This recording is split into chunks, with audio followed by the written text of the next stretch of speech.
Guys, welcome back to my YouTube channel ex serviceman exam hub. जैसा कि आप सभी को पता है कि सभी बैंकिंग एग्जाम्स हो चुके हैं और उनके रिजल्ट्स भी आ चुके हैं। अब सक्सेसफुल एस्पिरेंट्स जो हैं उन्हें डीवी के मेल आ रहे हैं और जिनको अभी तक नहीं आए हैं उन्हें भी डीवी के मेल आने लगेंगे।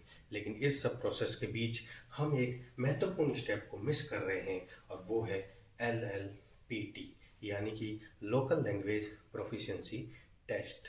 लोकल लैंग्वेज प्रोफिशिएंसी टेस्ट पर आपका सिलेक्शन पूरी तरीके से टिका है। आपको इस टेस्ट को क्वालिफाई करना होगा। आपने यदि इस टेस्ट को क्वालिफाई नहीं किया तो आपकी कैंडिडेटरी जो है वो रद्द हो सकती है। आज मैं आपको LLPT के बारे में बताने जा रहा हूँ। यदि आपको मेरे द्वारा दी गई जानकारी अच्छी लगे तो मेरे चैनल को सब्सक्राइब करें, लाइक करें, शेयर करें और बेल आइकन को प्रेस करें। LLPT क्या होता है और किन एक्सपीरियंस को LLPT देना पड़ेगा और कौन से एक्सपीरियंस जो हैं वो LLPT से एग्जम्प्टेड हैं, ये सब मैं आपको आज इस वीडियो में बताऊंगा।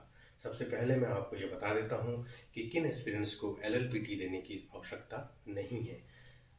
ऐसे एक्सपीरियंस जिन्होंने अपने 10th और 12th में एज ए सब्जेक्ट अपने स्टेट की लोकल लैंग्वेज को पढ़ा है और उनकी मार्कशीट में क्लियरली मेंशन है कि उन्होंने अपनी लोकल लैंग्वेज को एज ए सब्जेक्ट पढ़ा है, तो ऐसे experience local language proficiency test से एग्जम्प्टेड हैं।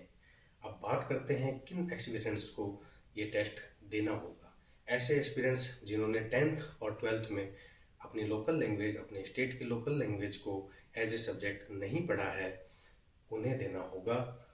दूसरी बात, ऐसे एक्सपीरियंस जिन्होंने अपने स्टेट से अप्लाई न करके दूसरी स्टेट से अप्लाई किया है तो उन्हें उस स्टेट की लोकल लैंग्वेज में LLPT को क्वालिफाई करना होगा बैंक को ज्वाइन करने से पहले। अब मैं यहाँ बता देना चाहता हूँ कि एक्सपीरियंस बिल्कुल भी लाइटली न लें LLPT को, क्योंकि इस बार बैंक भी बहुत सीरियस है LLPT के बारे में। यदि आप LLPT को क्वालिफाई नहीं कर पाते हैं तो आपकी जो उम्मीदवारी है वो पूरी तरीके से उस पर संकट आ जाएगा। अब मैं बात करता हूँ LLPT को बैंक्स किस तरीके से कंडक्ट करते हैं। LLPT जो है उसको दो तरीके से कंडक्ट किया जा सकता है, वर्बल एंड नॉन वर्बल। आपसे वर्बल तरीके में क्या क्या पूछा जा सकता है उसके बारे में मैं आपको थोड़ी सी डिटेल बता देता हूँ। वर्बल तरीके में आपसे बैंक ये देख सकता है कि आप लोकल लैंग्वेज में बातचीत करने में कितने कंफर्टेबल हैं और कितने कंफर्टेबली आप लोकल लैंग्वेज में बातचीत कर सकते हैं। आपसे एक पैसेज को लाउडली रीड कराया जा सकता है, बेसिक राइटिंग आपका टेस्ट लिया जा सकता है और सिंपल ट्रांसलेशंस आपको दिए जा सकते हैं, इंग्लिश टू लोकल लैंग्वेज और लोकल लैंग्वेज टू इंग्लिश। अब बात करते हैं नॉन वर्बल टेस्ट में आपसे क्या क्या पूछा जा सकता है।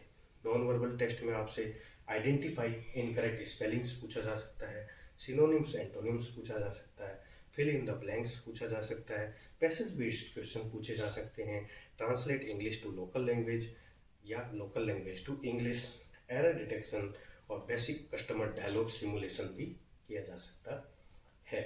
ये टेस्ट जो है ये केवल आपकी फ्लुएंसी लोकल लैंग्वेज में चेक करता है। इसमें कोई भी एडवांस ग्रामर आपसे नहीं पूछी जाएगी। इसमें बस आपको अपनी लोकल लैंग्वेज में बातचीत करना आना चाहिए और आपकी अपनी लोकल लैंग्वेज पे कितनी पकड़ है, बैंक बस यही देखना चाहता है।